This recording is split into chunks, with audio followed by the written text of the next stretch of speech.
अस्सलाम वालेकुम भाईजान, क्या हाल है? ठीक है आप? भाईजान, ये बकरियों के सालाना वैक्सीनेशन के बारे में थोड़ी रहनुमाई कीजिएगा और नाम बता दीजिएगा कौन सी वैक्सीन इनके लिए होती है। उतना ये जानवरों पर अटैक नहीं कर सकता जितना कि ये सर्दियों में करता है। ये वैक्सीनेशन लाजमी करवाएं।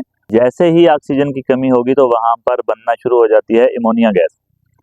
अब इमोनिया गैस क्या करेगी कि ये लंग्स को इफेक्ट करेगी।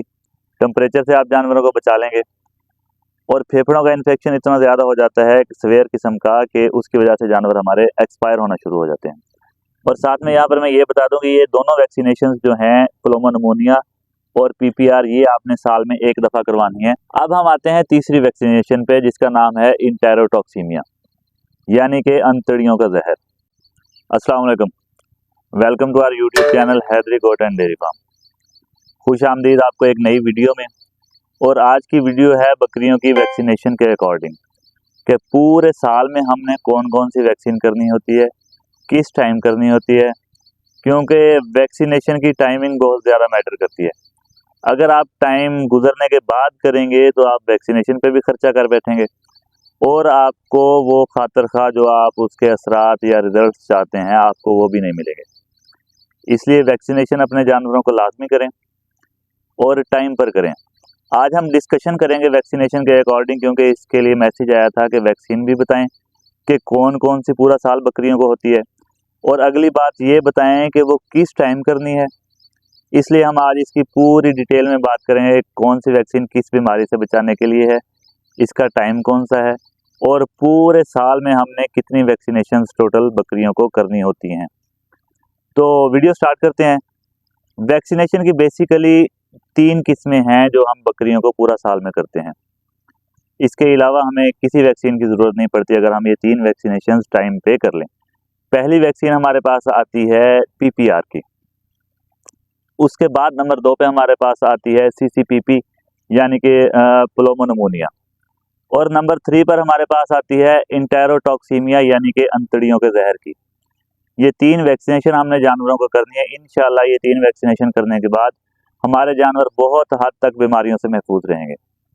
सबसे पहले हम करते हैं पीपीआर को डिस्कस कि ये क्यों की जाती है और कब की जाती है। पीपीआर की वैक्सीनेशन बेसिकली जो है ये सर्दियां आने से पहले पहले करनी होती है, बिल्कुल इसी तरह जिस तरह बड़े जानवरों में हमने एफएमडी यानी कि फुट माउथ डिजीज की वैक्सीनेशन करनी होती है, वो भी सर्दियां आने से पहले होती है। पीपीआर भी सर्दियां आने से पहले पहले हमने करनी होती है। अब ये क्यों जरूरी है और ये कौन सी बीमारियों से जानवरों को बचाती है, इस पर हम डिस्कस करते हैं। एक्चुअली होता क्या है कि सर्दियों में जानवरों में खांसी, जुकाम और डायरिया, ये 3 बीमारियां जो हैं बकरियों में बहुत ज़्यादा आ जाती हैं और इसके साथ में निकलने शुरू हो जाते हैं मुंह पर दाने, जो कि बढ़ते हुए ज़ुबान पर भी चले जाते हैं और जानवर खाना पीना बिल्कुल छोड़ देते हैं। और इनके ट्रीटमेंट पर हमारे बहुत ज़्यादा एक्सपेंस लग जाते हैं। इसके बावजूद जानवर हमारे एक्सपायर हो जाते हैं क्योंकि हमने पीपीआर की वैक्सीनेशन नहीं की होती। पीपीआर जो है ये एक वायरल डिजीज़ है, यानी कि ये वायरस से फैलती है। अब वायरल डिजीज़ किस तरह होती है कि जिस तरह ही टेम्परेचर कम होता है, सर्दियाँ आती हैं, तो वायरस जो है वो ज़्यादा एक्टिवेट हो जाते हैं और जानवरों पर उनका अटैक बहुत ज़्यादा बढ़ जाता है सर्दियों के दिनों में। और वायरल डिजीज़ जब आपके फार्म पे, आपके बाड़े में आ चुकी है तो फिर वो बहुत ज़्यादा जानवरों को मुतासिर करेगी। आपके साथ ये होगा कि आपने शाम को एक जानवर का ट्रीटमेंट किया है, सुबह आपको पता चलेगा कि उसी बीमारी से 3 जानवर और इफेक्ट हो चुके हुए हैं, क्योंकि ये वायरस है और ये एक जानवर से दूसरे जानवर में फैलता है। जैसे ही सर्दियाँ ख़त्म होती हैं, टेम्परेचर तेज़ होता है, हाई होता है, तो फिर से जो है ये वायरस जो है उतना ये जानवरों पर अटैक नहीं कर सकता जितना कि ये सर्दियों में करता है। ये वैक्सीनेशन लाजमी करवाएं और सर्दियाँ आने से पहले पहले इसको करवा लें अपने जानवरों में।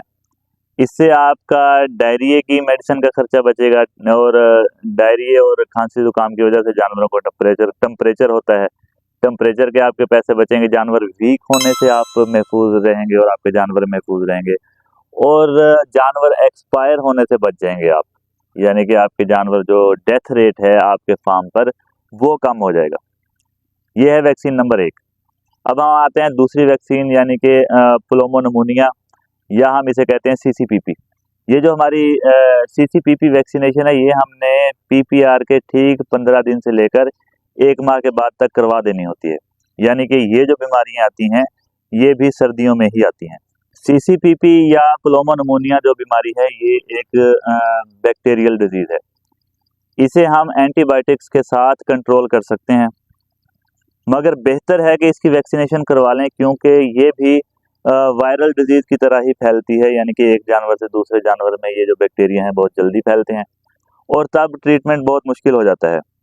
अब ये सर्दियों में क्यों होती है कि सर्दियों में जानवरों को टेम्परेचर हुआ, टेम्परेचर से निमोनिया हो गया। और दूसरा इसमें क्या आता है, इसमें फेफड़ों का इन्फेक्शन बहुत ज़्यादा आता है। टेम्परेचर से आप जानवरों को बचा लेंगे और फेफड़ों का इन्फेक्शन इतना ज़्यादा हो जाता है सीवियर किस्म का कि उसकी वजह से जानवर हमारे एक्सपायर होना शुरू हो जाते हैं। अब मैं आपको इसकी बेस रूट या बेस काज बताता हूँ जिस वजह से ये बीमारी फैलती है। होता यह है कि सर्दियाँ आ गई, फुल धुंध आ गई, सूरज निकलना बंद हो गया। हम क्या करते हैं कि हम बकरियों को उन बाड़ों में ले जाते हैं जिनको हमने बिल्कुल बंद किया होता है, चाहे दीवारें करके हम बंद कर लें या उसके सराउंडिंग्स में चारों तरफ हम तरपाल लगाकर उसे बिल्कुल बंद कर देते हैं कि हवा का क्रॉस किसी भी साइड से ना हो। फिर उसमें हम आग जला लेते हैं या वैसे ही जानवर उसमें जब इकट्ठे होकर बैठते हैं तो टेम्परेचर उस जगह का ज़्यादा हो जाता है और जानवर वहाँ पर ठीक रहते हैं, जानवरों को सर्दी नहीं लगती। ये हम सोचते हैं, मगर एक्चुअली क्या होता है कि हवा का क्रॉस नहीं है और वहाँ पर ऑक्सीजन की कमी हो रही है। जैसे ही ऑक्सीजन की कमी होगी तो वहाँ पर बनना शुरू हो जाती है अमोनिया गैस। अब अमोनिया गैस क्या करेगी कि ये लंग्स को इफेक्ट करेगी और साथ में बैक्टीरिया एक्टिवेट होंगे जिससे जानवरों को टेम्परेचर होना शुरू हो जाएगा। इसलिए जितनी भी सर्दी हो आपने वेंटिलेशन का यानी कि हवा के क्रॉस का निज़ाम जानवरों का लाजमी रखना है, यानी कि जानवरों को ऑक्सीजन की कमी ना हो। ये भी एक सीवियर किस्म की डिजीज़ है, बैक्टीरियल डिजीज़ है और इससे भी हमारे जानवर एक्सपायर होते हैं।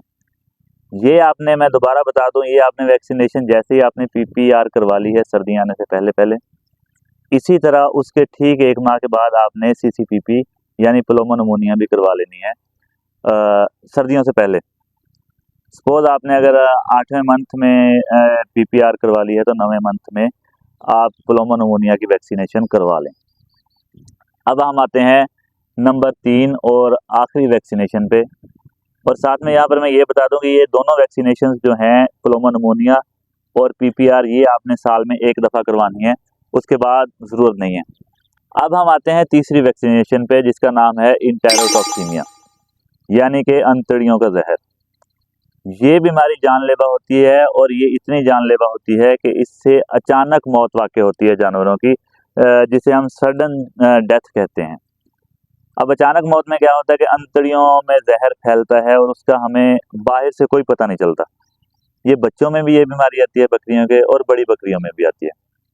बच्चों में ये बीमारी किस तरह आती है, बच्चों में किसी भी बकरी के पास दूध ज़्यादा है और वो दूध पी रहे हैं और उस दूध की वजह से आपको ऐसा लगेगा कि जानवर का ना हल्का सा पेट फूल रहा है और जानवर शोर कर रहा है, मगर तब तक उसकी अंतड़ियाँ इतनी ज़्यादा इफेक्टेड हो चुकी होती हैं कि हम जानवर को एक्सपायर होने से नहीं बचा सकते, चाहे उसका जो भी हम ट्रीटमेंट कर लें। और बड़े जानवरों में ये आती है, डायरिया लग जाता है जानवरों को, उसमें उन्हें ब्लड आना शुरू हो जाता है, इस तरह के सिम्टम्स आते हैं। और एक और हम वर्ड यूज़ किया करते हैं पंजाबी में, उसे कहते हैं कि जी जानवर दा पित्ता वध गया। ये जो पित्ता बढ़ जाना या पित्ता फूल जाना या फैल जाना, ये जो रीज़न होती है ये भी इसी अंतड़ियों के जहर यानी कि इंटेरोटॉक्सीमिया की वजह से होती है। इसमें क्या होता है कि जानवर आपका बिल्कुल अच्छा भला खा रहा है, 1.5-2 घंटे बाद जानवर ने लेट के शोर करना शुरू कर देना है, और कुछ ही टाइम बाद अगर आपने ज़िबा कर लिए तो ठीक है, अगर आप ज़िबा नहीं कर सकते हैं, आपने ट्रीटमेंट की तरफ ज़्यादा फोकस रखा है, तो आपका जानवर एक्सपायर हो जाएगा। बाकी हमारे पास CCPP है या PPR है, वो हमें टाइम देते हैं कि हम जानवर का ट्रीटमेंट कर सकें, मगर इंटेरोटॉक्सीमिया में हमें ज़रा भी टाइम नहीं मिलता है जानवर के ट्रीटमेंट का।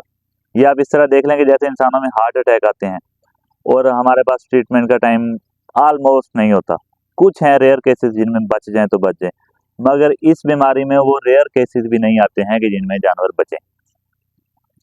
ये वैक्सीन जो हमने करवानी है ये हमने हर 6 माह के बाद रिपीट करवानी है, अंतड़ियों के जहर वाली। इससे जानवर आपके हेल्दी रहेंगे और ये बीमारी आपके फार्म पे नहीं आएगी।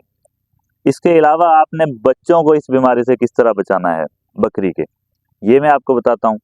इसमें आपने ये करना है कि जैसे ही आपकी बकरी 4 माह की प्रेग्नेंट हुई, उसे 1 महीना रह चुका है बच्चे देने में, तो आपने उसे अंतड़ियों के जहर वाली वैक्सीनेशन करवा देनी है। अब उससे क्या होगा कि एक तो आपकी बकरी हेल्दी रहेगी, उसमें ये बीमारी आने के कोई चांसेस नहीं रहेंगे। और जैसे ही बकरी डिलीवरी कर देती है, बच्चे बकरी के पैदा हो जाते हैं, वो जो दूध बच्चे पिएंगे उसमें जो इम्यून है वो दूध में आता रहेगा और उससे जो है बच्चों का इम्यून सिस्टम जो है वो तगड़ा होता रहेगा और वो इंटेरोटॉक्सीमिया के खिलाफ अच्छी मुदाफ़ियत कर सकेंगे। 1 माह तक आप बच्चों को वैक्सीनेशन इसकी नहीं कर सकते हैं। जैसे ही बच्चे 1 माह के होते हैं उसके बाद आप उन्हें भी अंतड़ियों के जहर वाली वैक्सीनेशन कर दें और इस तरह आपके बच्चे भी अंतड़ियों के जहर वाली बीमारी से महफूज रहेंगे। ये थी आज की वीडियो। उम्मीद करते हैं वीडियो से आपको अच्छी इन्फॉर्मेशन मिलेगी और आप बकरियों के ट्रीटमेंट और वैक्सीनेशन के बारे में बेहतर सीख सकेंगे। मज़ीद इसी तरह का कोई भी आपके फार्म पे इशू आता है, आप हमारे साथ डिस्कस कर सकते हैं, मैसेज कर सकते हैं, हमें यूट्यूब वीडियोस पर कमेंट्स कर सकते हैं। मैसेज करने के लिए व्हाट्सएप नंबर आपकी स्क्रीन पर नज़र आ रहा है 0306 7839907। और अगर कोई बीमारी आपके फार्म पर नहीं है, हम कोशिश करते हैं कि अगर कोई अर्जेंट केस है तो हम उसका ट्रीटमेंट व्हाट्सएप पर ही बता दें। और अगर कोई बीमारी इस तरह की है या जिस तरह ये वैक्सीनेशन थी, इसकी वीडियो बनाना ज़रूरी थी। तो ये एक भाई का मैसेज आया हुआ है तकरीबन 4 दिन से। कोई ज़ाती मसरूफियत की वजह से हम वीडियो नहीं बना सके, ये वीडियो हम इंशाल्लाह आज अपलोड कर रहे हैं। तो ये हम कोशिश करते हैं कि इस तरह की हम अलग मैसेज करने की बजाय वीडियो बना दें ताकि हमारे जितने भी बकरियों के शौकीन दोस्त हैं उन तक ये इन्फॉर्मेशन पहुंच सके। ये थी आज की वीडियो। मिलते हैं इंशाल्लाह अगली वीडियो में। तब तक के लिए अपना और अपने जानवरों और साथ में अपने गिरदोनवा के लोगों का रखिएगा बहुत सारा ख्याल। अल्लाह निगहबान।